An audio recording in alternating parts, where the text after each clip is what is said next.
Hi, everyone. This is Jose Palomino, founder of Valueprop and your host on Business Growth on Purpose.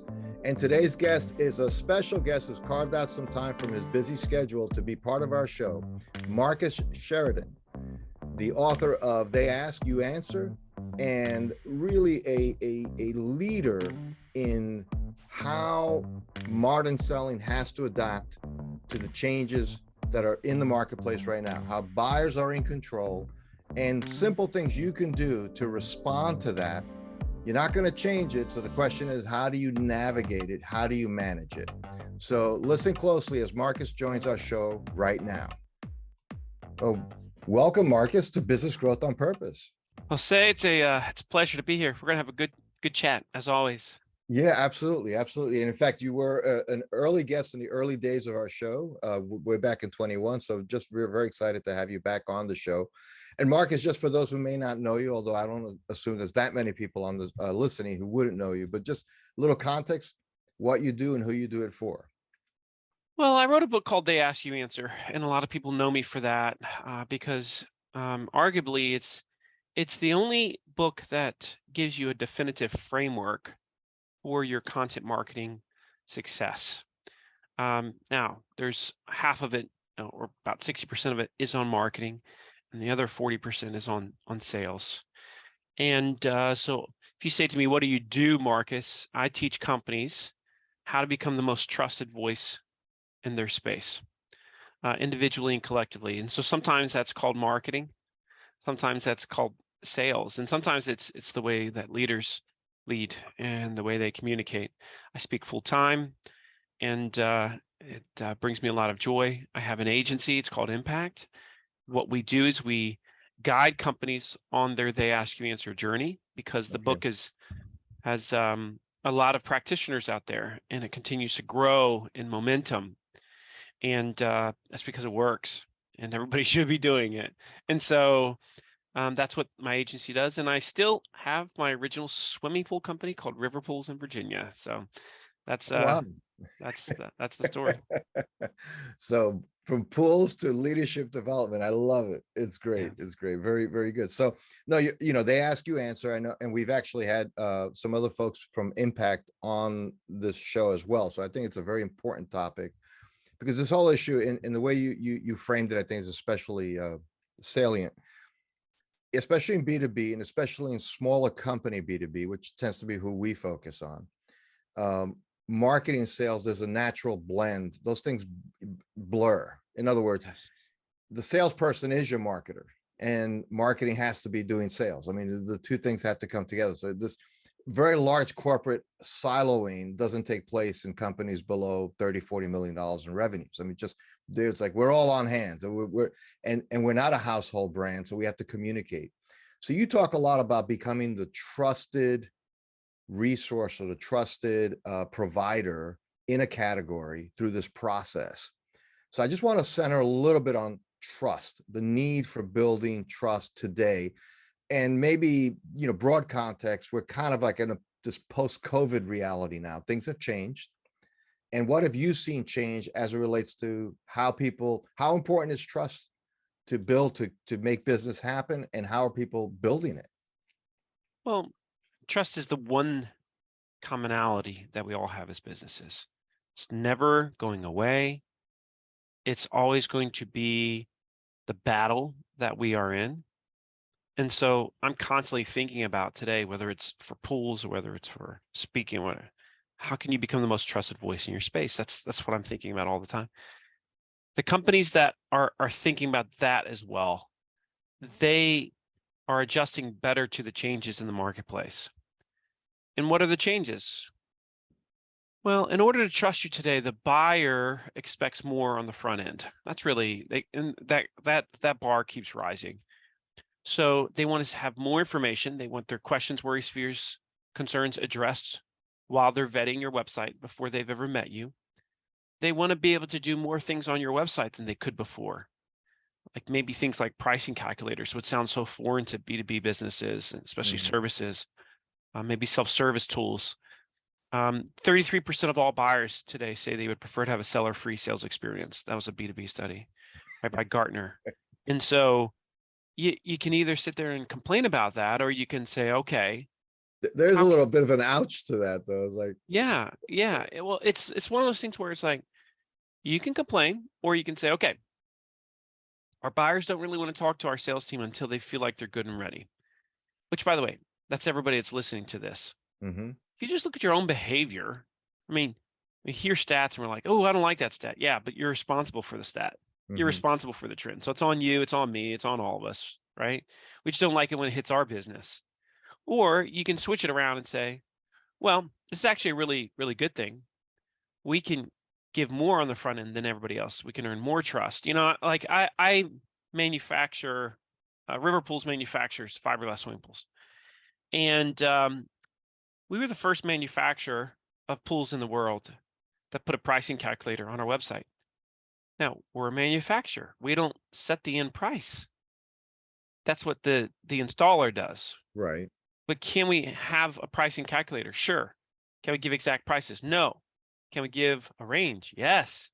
Mm-hmm. There we have a win. You see, and that's how you have to adjust. And that's what's evolving every single day.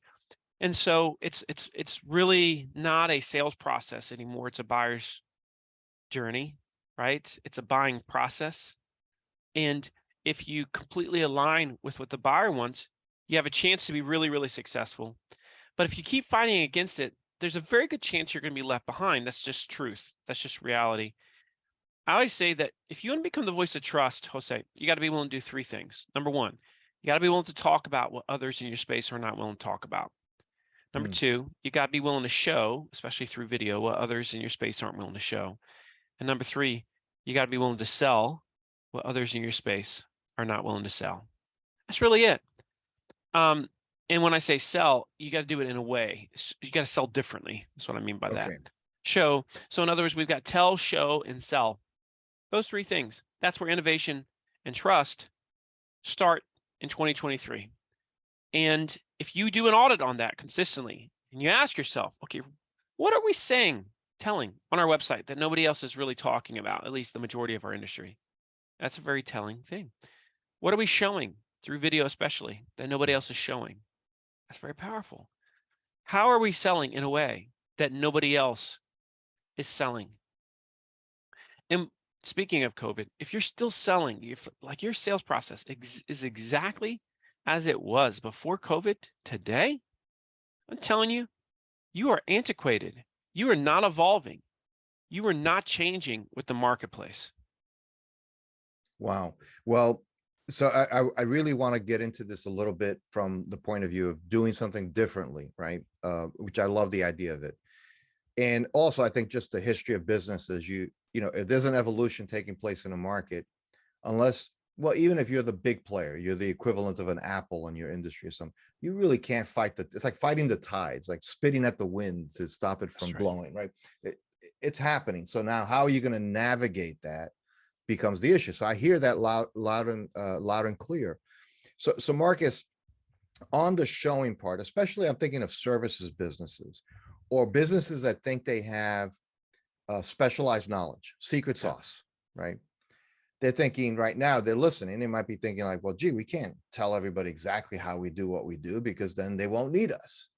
Yeah, I'm sure I can't imagine you haven't heard that. That's wrong. That's 1000% wrong, wrong, wrong, wrong, wrong. Let me give you a couple examples. Go back to pools. Again, we're a manufacturer. So nobody say, yeah, you're a B2C. No, we're a manufacturer. Mm-hmm. So don't even try that.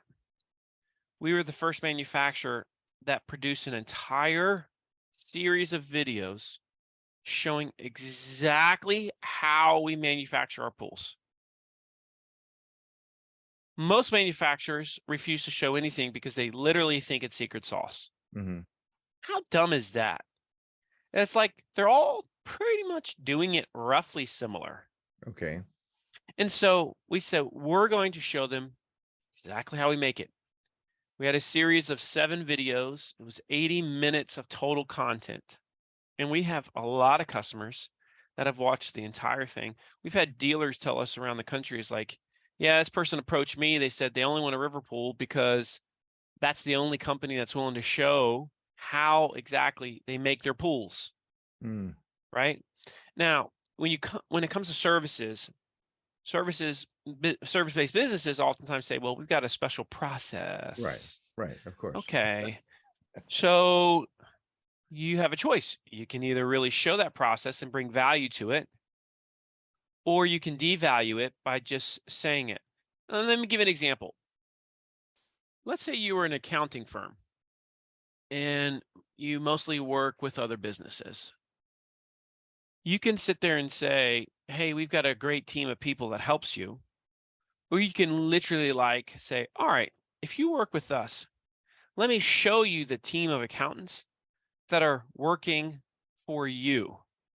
And let me show you what their specialties are and how they do what they do. Hey, I mean, that's an example Hmm. of like, oh, wow, I didn't realize so much went into that.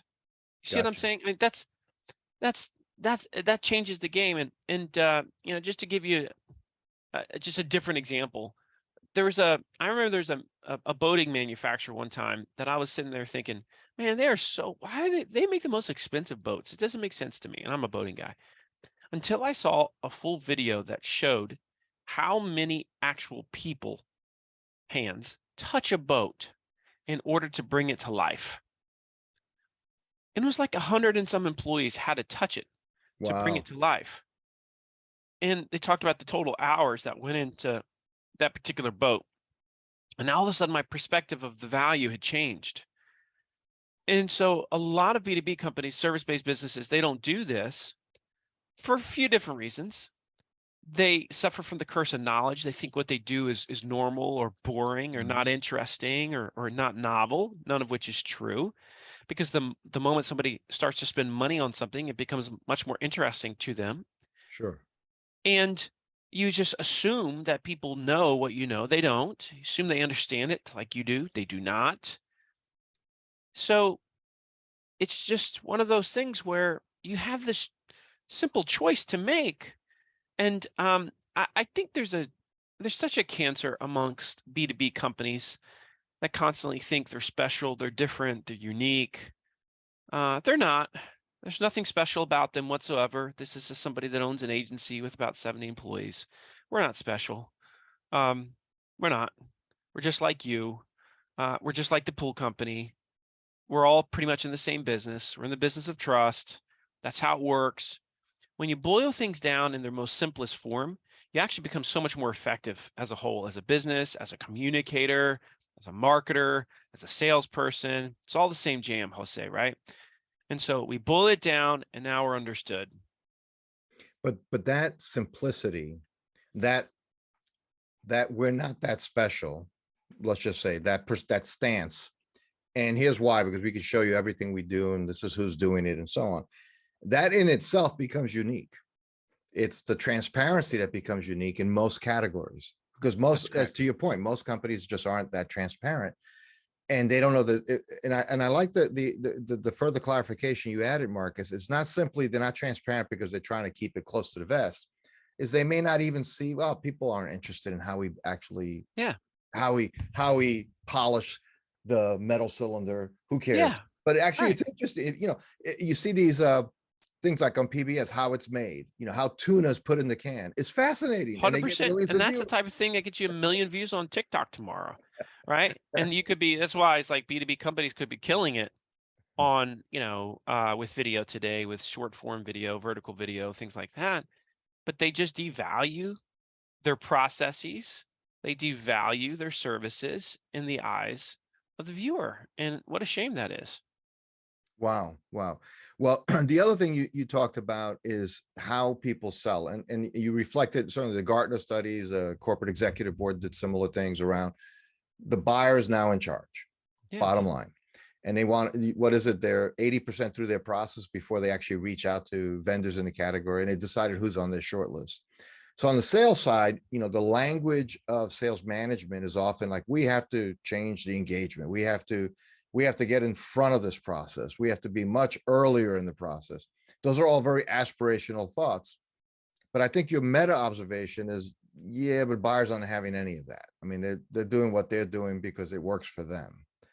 So resistance is futile, right? Like just fighting that doesn't seem like a very smart thing. So how does selling change? How must it change as we go into the, the latter part of this decade, for example? How must it change fundamentally from what people thought was good selling even 5, 10 years ago? So there's some things that have not changed at all and are more important than ever, and then there's other elements that have changed a lot. So let me give an example of some of the things that haven't changed at all, and these are just issues that I'm consistently seeing with sales teams. So what hasn't changed is this fundamental need that when you actually start talking with the prospect, that you ask better questions, leading to deeper discovery than anyone else in your space as a sales professional. That is a lost art. Most sales teams today, Jose, don't even do role play training within the company. Mm-hmm. So when they're practicing, who are they practicing on? They're practicing on potential customers. How dumb is that?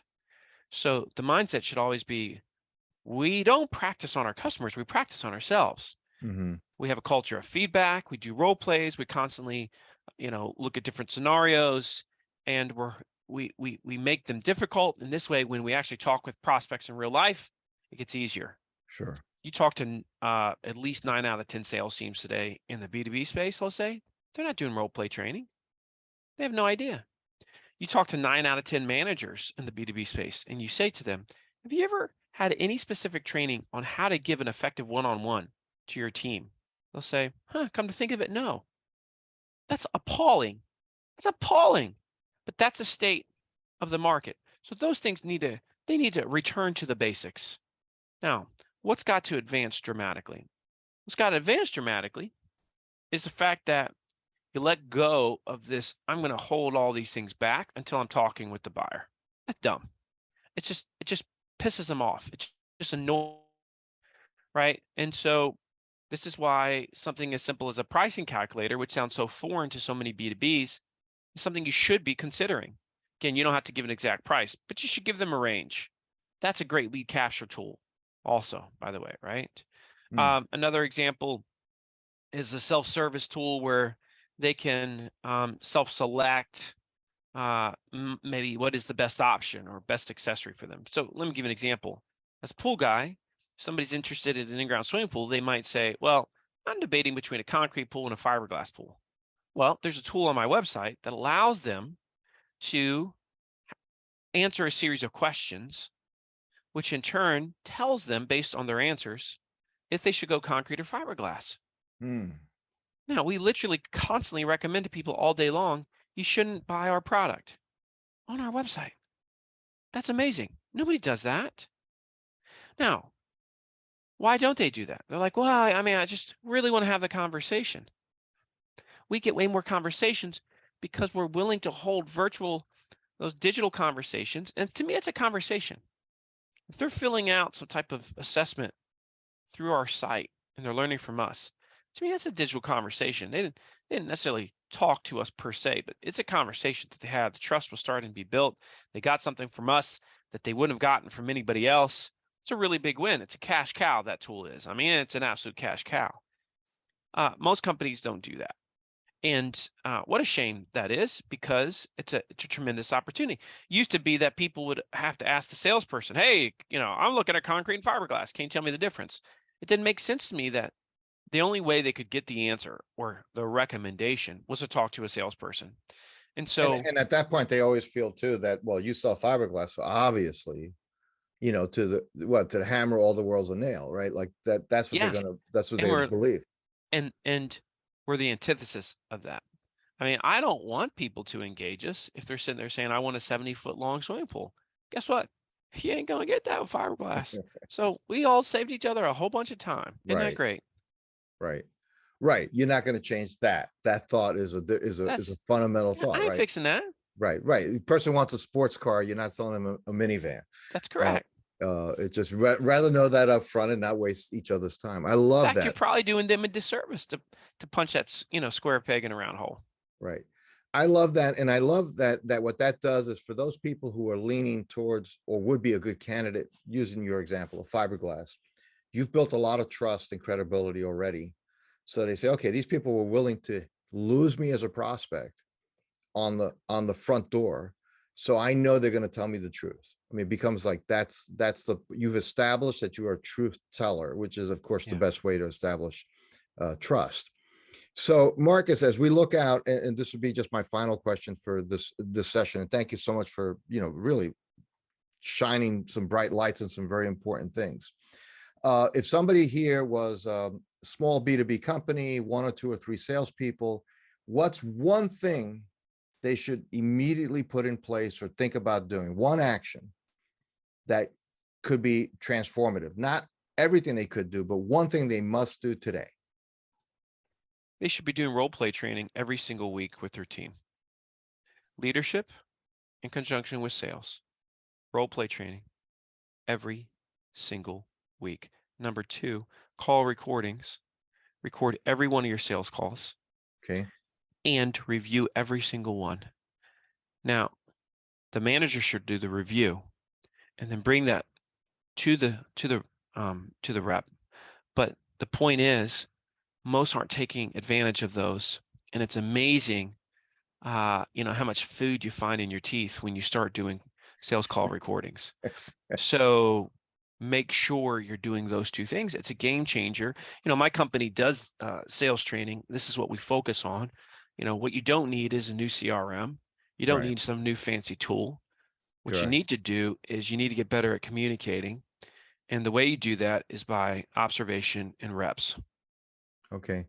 Fantastic. Marcus, if somebody listening to this and I'm sure they'll want to know more about what you do and how you do it and how you help people, where should they go?